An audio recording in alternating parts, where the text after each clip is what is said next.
आज हम लोग न्यूटन के गति का तीसरा नियम पढ़ेंगे। और पिछले लेक्चर में हम लोगों ने न्यूटन गति का प्रथम और द्वितीय ये सब नियम हम लोगों ने पढ़ा। और आज हम लोग स्टार्ट करते हैं न्यूटन गति का तीसरा नियम इस लेक्चर में।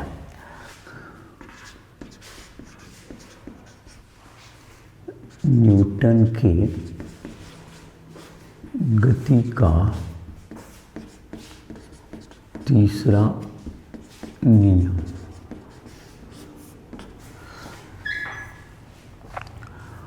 प्रत्येक क्रिया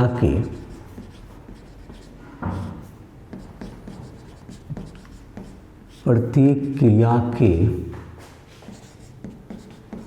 बराबर एवं विपरीत प्रतिक्रिया होती है। विपरीत प्रतिक्रिया,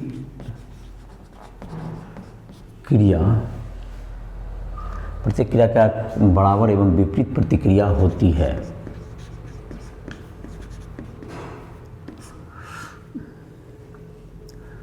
क्रिया बल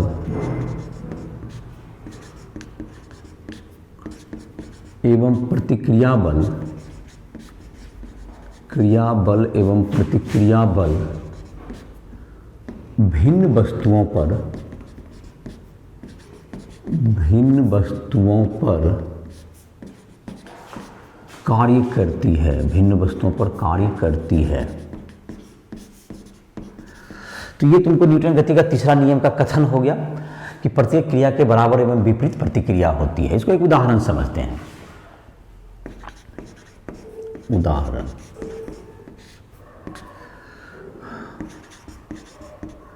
जब कोई गेंद दीवार से टकराती है, जब कोई गेंद दीवार से टकराती है तो गेंद के द्वारा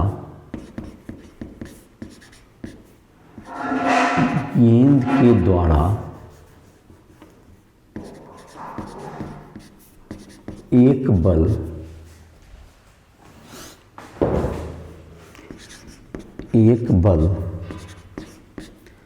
दीवार पर लगती है तथा उसी क्षण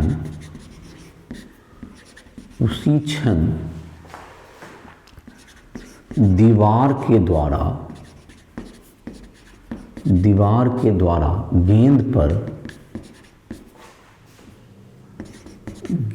पर एक बल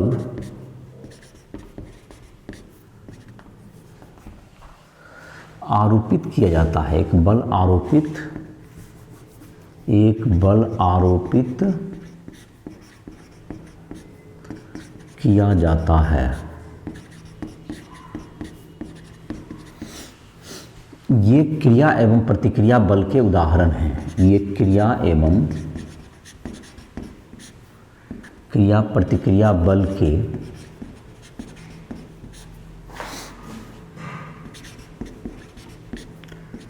उदाहरण हैं।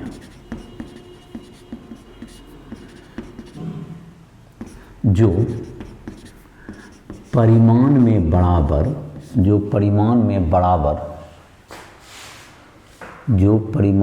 बराबर एवं दिशा में विपरीत हैं।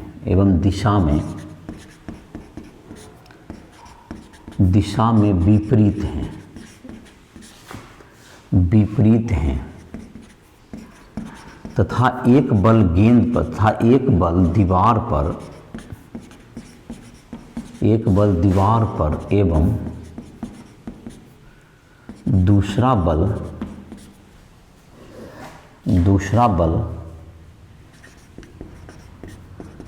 गेंद पर कार्य करता है। तो इस प्रकार दोनों जो बल हो गया ये तुमको अलग अलग वस्तु पर लगा।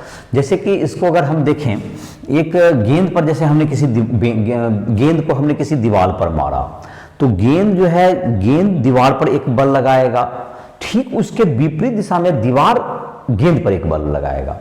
तो दीवार जो कि गेंद जो कि दीवार पर लगा रहा और दीवार जो गेंद पर लगा रहा है, दोनों बल क्या होगा, एक दूसरे के बराबर होंगे लेकिन विपरीत दिशा में होंगे।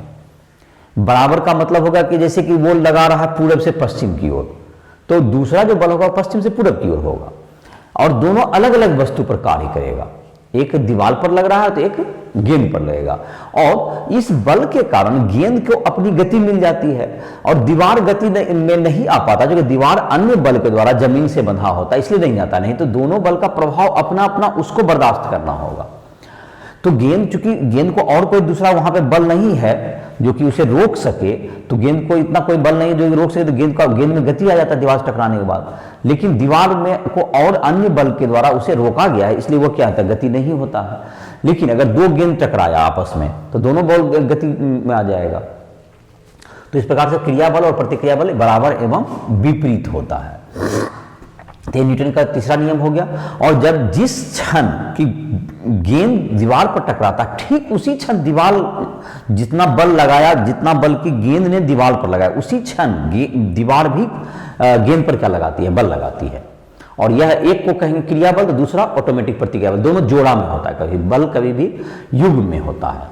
जैसे कि मैंने कहा कि गेंद ने लगाया दीवार पर एक बल, अगर इसको क्रिया बल कहेंगे तो दीवार ने उस पर लगाया प्रतिक्रिया बल हो गया। लेकिन इसको उलट भी सकते हैं आप, अगर दीवार के द्वारा गेंद पर लगाया गया बल क्रिया बल है तो गेंद के द्वारा दीवार पर लगाया गया बल प्रतिक्रिया बल हो जाएगा। तो एक को दूसरा को मतलब दोनों पेयर में होता है, कभी भी बल अकेला नहीं होता है। प्रकृति में जब भी बल लगेगा एक दूसरा वस्तु को, जैसे अभी हम लोग कलम यहाँ रखे हैं तो पृथ्वी इसको पेन को अपनी ओर खींच रहा है, तो पृथ्वी के ऊपर यह गिर जाएगा, लेकिन पृथ्वी को यह भी पेन अपनी ओर खींच रहा है। लेकिन पृथ्वी बड़ा है इसलिए उसमें प्रभाव नगण्य दिखता है, लेकिन बल यह भी जोड़ा में ही है।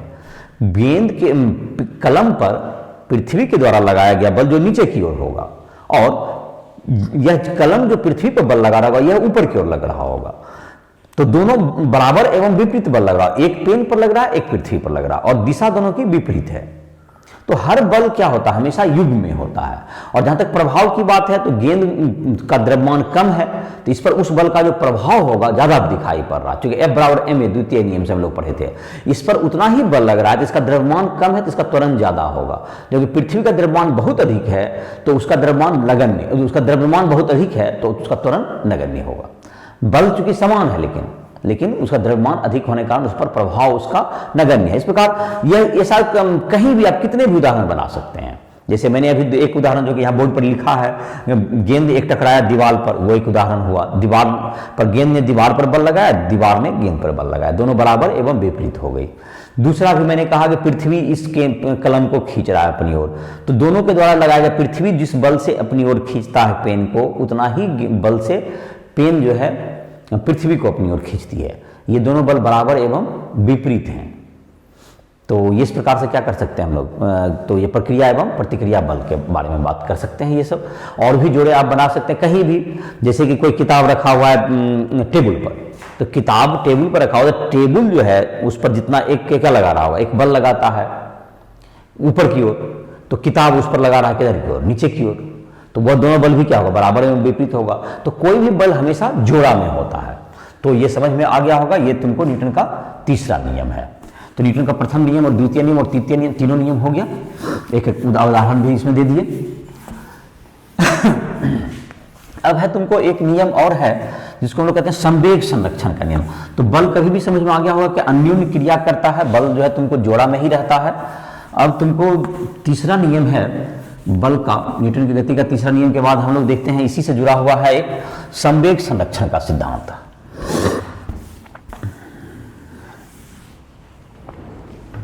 तो एनसीईआरटी बुक में तुमको इसके बाद दिया हुआ है, देख सकते हो, एनसीईआरटी बुक में खोल के देखोगे।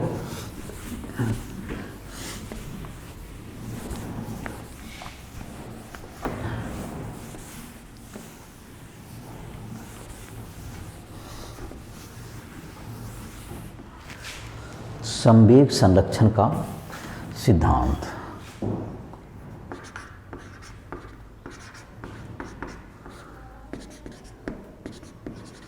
संवेग संरक्षण का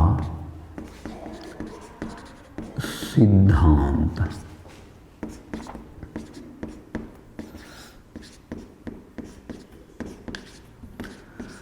प्रिंसिपल ऑफ मोमेंटम कॉन्जर्वेशन।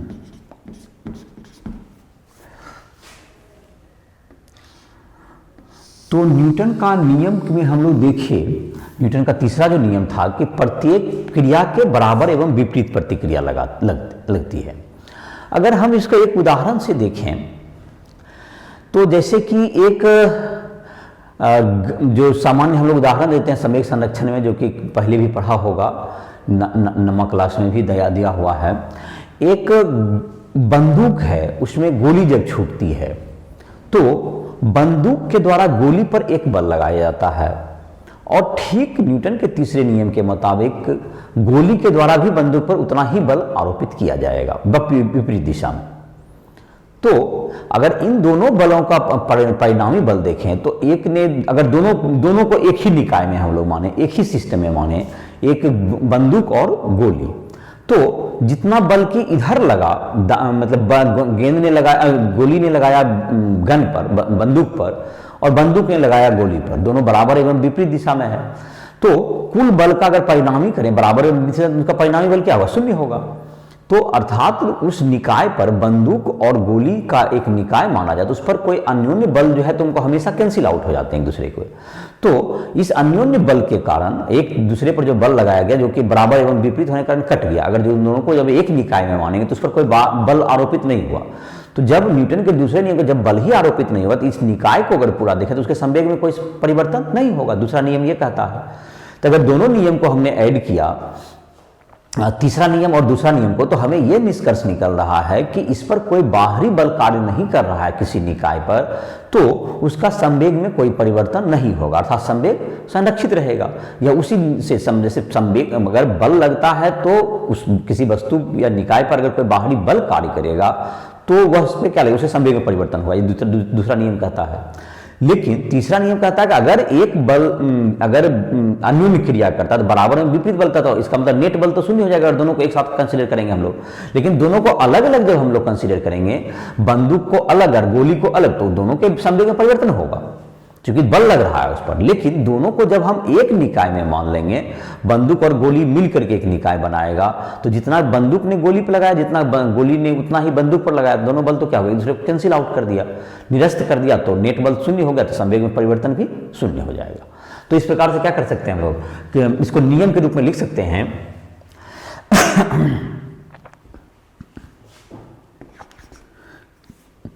किसी निकाय पर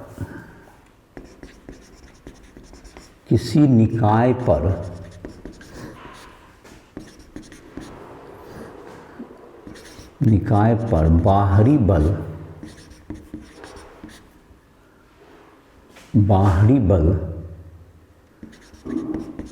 शून्य हो, बाहरी बल शून्य हो, तो उस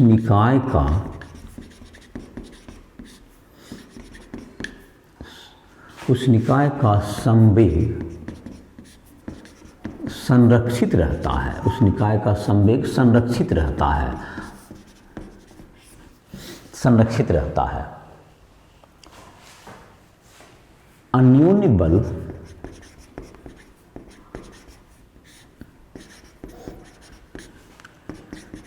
क्रिया एवं प्रतिक्रिया, अन्योन्य बल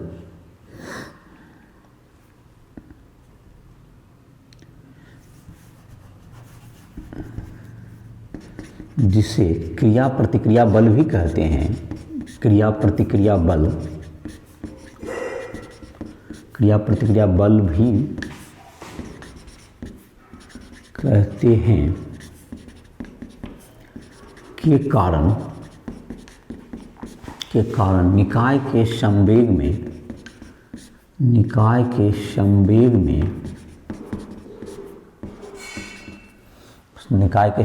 परिवर्तन नहीं होता है। निकाय के संवेग में परिवर्तन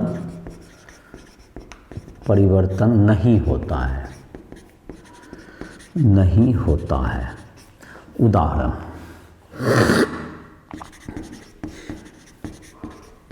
दो उदाहरण दिया हुआ तुम्हारी किताब में, दोनों का चर्चा करते हैं। जब बंदूक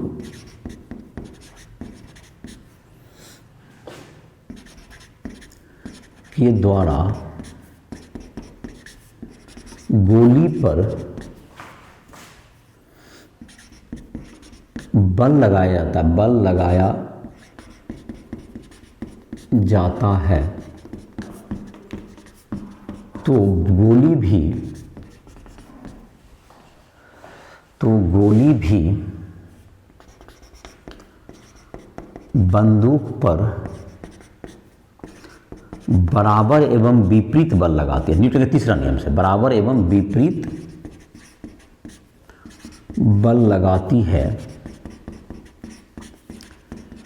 जिससे बंदूक एवं गोली निकाय का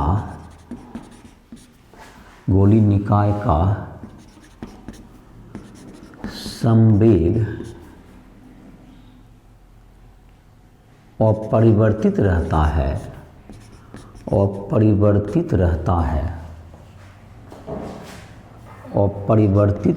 है चूंकि परिणामी बल निकाय पर शून्य है। परिणामी बल नहीं है, बाहरी बल, इसलिए परिणामी बल नहीं होने के कारण इस पर कोई बाहरी बल कम नहीं, निकाय पर जितना ई लगाया उस पर वो उतना उस पर लगाया। जैसे कि इसको अगर एफ बुलेट पर लगने वाला बल गन के द्वारा F B G equal to क्या लिख सकते हैं, माइनस एफ जी बी, और दोनों में समय अंतराल जो होता है वह समय अंतराल, यदि बंदूक गोली एवं बंदूक डेल्टा टी समय तक साथ हो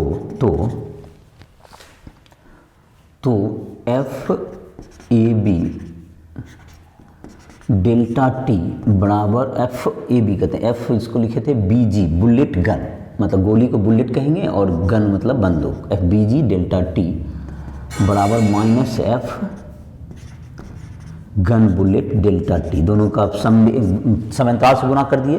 तो द्वितीय नियम से क्या हो गया, बल बराबर क्या था, संवेग में परिवर्तन बटे समयांतराल होता है, तो संवेग में परिवर्तन, तो बल को या तो संवेग में परिवर्तन बटे समयांतराल का, तो ये संवेग में समयांतराल से गुना हो गया तो इसके संवेग में परिवर्तन हो गया, तो दैट्स इक्वल टू क्या हो गया, बुलेट के संवेग में परिवर्तन, बुलेट के तो एफ बी डैश जो माइनस एफ बी, पी लिखते हैं ना, संवेग को पी लिखते हैं, चलो हाँ संवेग को क्या लिख देंगे इसको P B dash minus P B बराबर पी जी माइनस हो जाएगा ये minus P G dash minus P G, मतलब कि पी जी पी बी तुम्हारा हो गया पी बी और पी जी हो गया, यहाँ पर लिख देते हैं पी बी बराबर हो गया गोली का प्रारंभिक संवेग,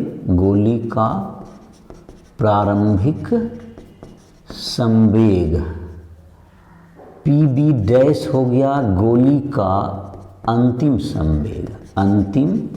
संवेग, पी जी बराबर हो गया बंदूक का प्रारंभिक संवेग और पी जी डैश हो गया बंदूक का अंतिम संवेग। तो ये हो गया तुम्हारा। अब इसको क्या कर सकते हैं, इसमें जैसे देखें P B minus P B dash minus P B बराबर क्या हो गया minus P G dash plus, मतलब उसको जब ब्रैकेट को करेंगे तो यहाँ पर लिख देते हैं, तो this imply that P B dash minus P B बराबर हो गया P G minus P G dash हो गया, तो P B dash plus P G dash बराबर क्या हो गया पी बी प्लस PG। ये हो गया क्या, देखो ये हुआ गोली एवं बंदूक का अंतिम संवेग, गोली बंदूक निकाय का अंतिम संवेग, ये गोली बंदूक निकाय का प्रारंभिक संवेग। गोली प्लस बंदूक निकाय का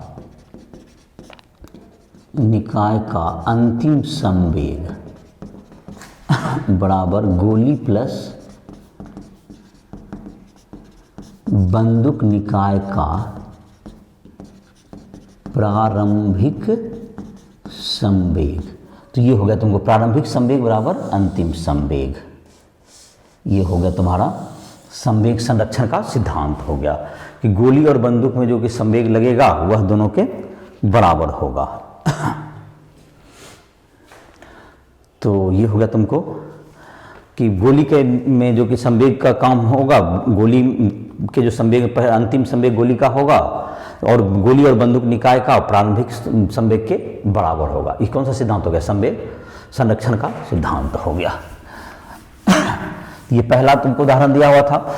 दूसरा उदाहरण में तुमको दिया हुआ था, इसको नोट कर सकते हो कि जब इसमें जब दो वस्तु टकराती है आपस में, जब दो वस्तु टक्कर करती है, ए बल तो बी पर बल लगाता है, बी ए पर बल लगाता है, तो उस स्थिति में भी किसी भी प्रकार का संघट्ट हो, प्रत्यास्थ हो, अप्रत्यास्थ हो, किसी भी प्रकार के सम्मुख टक्कर हो या तुमको द्विविमा में संघट्ट हो, किसी भी प्रकार के संघट्ट मतलब जब टकराते हैं दो वस्तु, तो हर स्थिति में संवेग उसके संरक्षित रहते हैं। क्योंकि जितना बल ए वस्तु बी पर लगाता है उतना ही बल बी वस्तु ए पर लगाता है।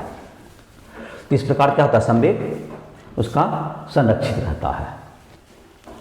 तो दूसरा उदाहरण भी ले लेते हैं, संवेग संरक्षण का एक और उदाहरण देते हैं। संवेग संरक्षण का एक उदाहरण,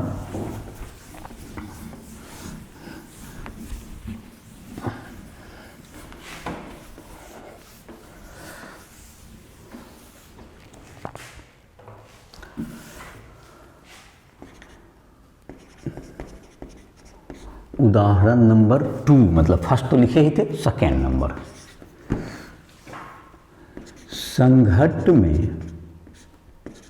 संघट्ट ब्रैकेट टक्कर कहते हैं, संघट्ट में वस्तुओं के संवेग, संघट्ट में वस्तुओं के संवेग, वस्तुओं के निकाय के संवेग, निकाय के संवेग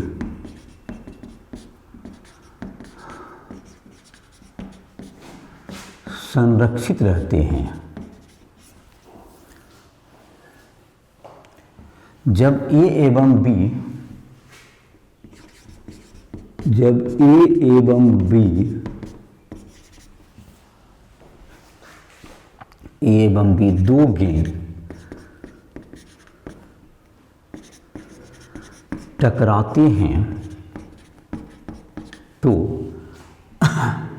एफ ए बी, एक पर बी के द्वारा लगने वाला बल बराबर क्या हो गया, माइनस एफ बी ए, ऐसा हो गया। और डेल्टा टी से गुना करें तो एफ ए बी बराबर क्या हो गया, ये ए पर लग रहा है तो P A dash minus P A के संवेग में परिवर्तन बटे समय अंतराल हो गया, बल बराबर संवेग में परिवर्तन बटे समय।